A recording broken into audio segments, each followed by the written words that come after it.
এই দেখুন, আমরা বারবার একটা কথাই বলছি, এই যে আজকে আমাদের এটিকে আমরা চূড়ান্ত বিজয় বলতে পারি না, এটা হচ্ছে আমাদের প্রাথমিক বিজয়। অর্থাৎ ফেসিজমের যে সরকার প্রতিষ্ঠিত হয়েছিল সেই সিস্টেমটাকে আমরা প্রাথমিকভাবে উচ্ছেদ করেছি।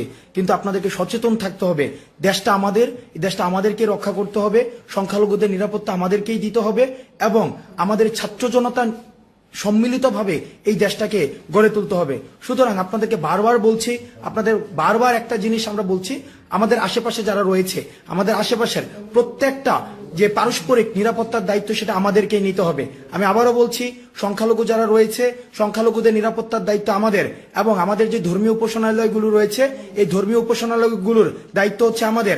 আমরা প্রত্যেকে যার যার জায়গা থেকে ধর্মীয় উপাসনালয়গুলোর দায়িত্ব আমরা নিব এবং আমরা নিশ্চিত করব যেন কারো সম্পদ লুণ্ঠিত না হয়, কারোর জীবন নাশ না হয় এবং এই দেশের কোনো সম্পদ আমরা নষ্ট করব না। আপনারা যার যার জায়গা থেকে আপনারা এই বিষয়টি নিশ্চিত করবেন। আবারও পুনরাবৃত্তি করছি, এই দেশটাকে আমাদেরকে বিনির্মাণ করতে হবে, এই দেশটাকে আমাদেরকে এগিয়ে নিয়ে যেতে হবে। আমাদের ছাত্র জনতার সম্মিলিত প্রচেষ্টায় আমাদের যে বৈষম্যহীন যে বাংলাদেশের স্বপ্ন আমরা দেখেছি সেই স্বপ্নটি আমরা বাস্তবায়ন করতে পারবো।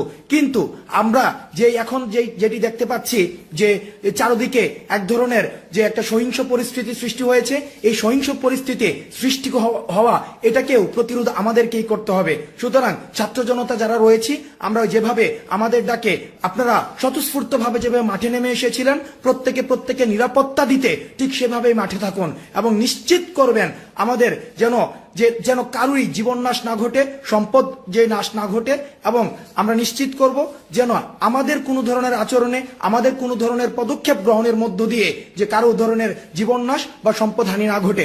বিশেষ করে আমরা দেখতে পেয়েছি, আমাদের কাছে খবর এসেছে বিভিন্ন জায়গায় যে সংখ্যালঘুদেরকে হামলার শিকার হতে হয়েছে। সংখ্যালঘু এই বাংলাদেশের নাগরিক, আমাদের ভাই, এখানে প্রত্যেকটা নাগরিকের যে নিরাপত্তার দায়িত্ব এই ছাত্র সমাজে আমরা নিচ্ছি। সুতরাং আপনারা ছাত্র সমাজ এই নিরাপত্তার দায়িত্ব নিশ্চিত করবেন। এবং আরেকটা জিনিস মনে করিয়ে দিতে চাই যে যারা গত 16 বছর ধরে আমাদের এই দেশটাকে নরক বানিয়ে রেখেছিল তারা কিন্তু আজকেই বিনাশ হয়ে যায়নি। তাদের যে প্রেতাত্মারা বা তাদের যে উত্তরাধিকার সূত্রে যারা আছে তারা কিন্তু এখনো পর্যন্ত দেশে রয়েছে। সুতরাং তারা চাইবে তাদের শেষ রক্তবিন্দু দিয়ে আমাদেরকে প্রতিরোধ করার জন্য। সুতরাং তাদেরকে প্রতিরোধ করা, আমাদের এটাও নিশ্চিত করতে হবে তারা যেন কোনো ধরনের ভ্যান্ডালিজমে অংশগ্রহণ করে আমাদের এই অর্জনকে বিতর্কিত করতে না পারে। এবং গণমাধ্যমে যারা রয়েছে, গণমাধ্যমের খবর সংগ্রহ, খবর প্রচার এবং খবর প্রসারের ক্ষেত্রে আপনারা সহযোগিতা করবেন। তাদের পেশাদারিত্বের সাথে আমাদেরকে যেভাবে আমাদের বার্তাটি বিশ্ব সার্বজনীন এবং বিশ্বের কাছে পৌঁছাতে যে ধরনের ভূমিকা পালন করেছে সেটাকে আমরা কৃতজ্ঞতার সাথে স্বীকার করি। সুতরাং গণমাধ্যম জরুরি যে সেবাগুলো রয়েছে সেই সেবাগুলোর যে প্রসার, ফায়ার সার্ভিস, মেডিকেল সার্ভিস, সেই জায়গাগুলো আপনারা নিশ্চিত করবেন। আমাদের পরবর্তী নির্দেশনা না দেওয়া পর্যন্ত আপনারা রাজপথ ছাড়বেন না। মনে রাখতে হবে, স্বাধীনতা অর্জন করা সহজ কিন্তু সেটা রক্ষা করা কঠিন।